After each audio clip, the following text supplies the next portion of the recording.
2019 ఎన్నికల ముందు ఒక్క అవకాశం ఇవ్వండి మీ సొంత కల నెరవేరుస్తానని చెప్పి 5 ఏళ్లలో 25 లక్షల గృహాలు కట్టిస్తానని చెప్పిన జగన్మోహన్ రెడ్డి ఆ తర్వాత ఆ మాట నిలబెట్టుకోపోవడానికి కారణాలు ఏంటి, ఎందుకు?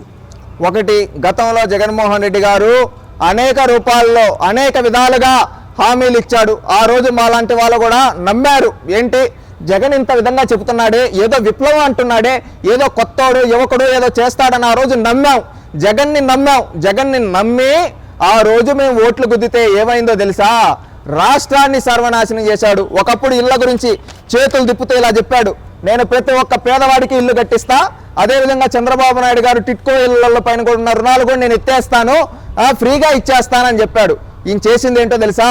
చంద్రబాబు నాయుడు గారు కట్టించిన ఇళ్ల పైన రుణాలు ఎత్తలేదు.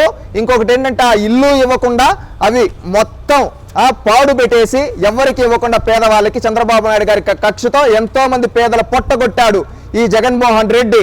అదేవిధంగా టిట్కో ఇళ్ళకి రంగులేసి ఒక 4 ఏళ్ళ తర్వాత నేనే కట్టించా అని చెప్పుకున్నాడు. సిగ్గు లేకుండా ఈయనేం కట్టించాడ్రా అంటే ఒక్క ఇల్లు కట్టిలేకపోయాడు. కేంద్రం ఇచ్చే 1,80,000 తప్ప ఒక్క రూపాయి కూడా అదనంగా వేయకుండా ఆ ఇళ్ళకి ఏమికుండా అదేదో ఈయనే ఇస్తున్న డబ్బా కొట్టుకున్నాడు తప్ప ఒక్క ఇల్లు కూడా పూర్తి చేయలేకపోయాడు.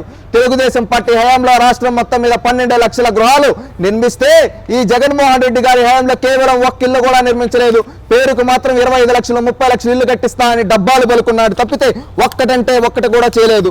5 ఏళ్ళు పూర్తయ్యాక కూడా పునాదులు దాటని ఎన్నో ఇల్లులు ఉన్నాయి. అంటే అర్థం చేసుకోండి, జగన్మోహన్ రెడ్డి ఏం చేశాడు. ఈయన ఒక మాట చెప్తాడు, మేము కట్టే ఇల్లు కాదు ఊళ్ళు అంటూ ప్రగల్భాలు పలుకుతాడు. ఎక్కడయ్యా నువ్వు కట్టిన ఊళ్ళు? 5 ఏళ్ళు అయింది. 5 ఏళ్ళుగా సెంటు భూమిలో ఇల్లు కట్టలేని వాడు రాష్ట్రాన్ని నడిపిస్తావయ్యా జగన్మోహన్ రెడ్డి. పేదల్లారా ఆలోచించండి. జగన్మోహన్ రెడ్డి ఆ రోజు ఏమన్నాడు? 30 లక్షల ఇల్లు అన్నాడు. చంద్రబాబు నాయుడు గారు కట్టిన టిట్కో ఇల్లు అన్ని ఇచ్చేస్తా అన్నాడు. ఈ రోజు ఆ టిట్కో ఇల్లు ఇవ్వకుండా నేనే కట్టించా అండి పబ్లిసిటీ చేసుకున్నాడు తప్పితే ఒక్క ఇల్లు ఒక్కరికి ఇవ్వలేదు. అదేవిధంగా తాను చెబుతున్న ఊళ్ళు ఒక్క ఊరు కట్టలేదు, ఒక్క ఇల్లు కట్టలేదు. ఆలోచించండి. ఈ విధంగా మిమ్మల్ని మోసం చేసి ఎవరికైతే పేదవాళ్ళకి భూములు ఇస్తా ఉన్న దాంట్లో ఎన్నో అక్రమాలు చేశారు ఈ జగన్మోహన్ రెడ్డి పార్టీ ఎమ్మెల్యేలు పేదవాళ్ళకు అందకుండా. ఆలోచించండి. ఈరోజు ఒక్క ఇల్లు కూడా కట్టకుండా మీ జీవితాలతో ఆడుకుండా ఈ జగన్మోహన్ రెడ్డిని గద్దె దించుదాం రాష్ట్ర భవిష్యత్తు కోసం. ఈ రోజు పేదవాడికి ఇల్లు లేకుండా చేసిన ఈ జగన్మోహన్ రెడ్డికి రాష్ట్రంలో ఇల్లు లేకుండా చేద్దాం.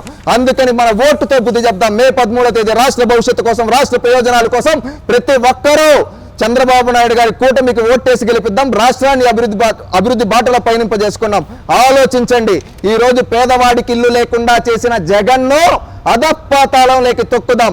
మే 13 రండి, కదలి రండి, పోలింగ్ బూత్ కదలి వచ్చి మీ ఓటుతో ఈ సైకో ప్రభుత్వాన్ని గద్దె దించుదాం.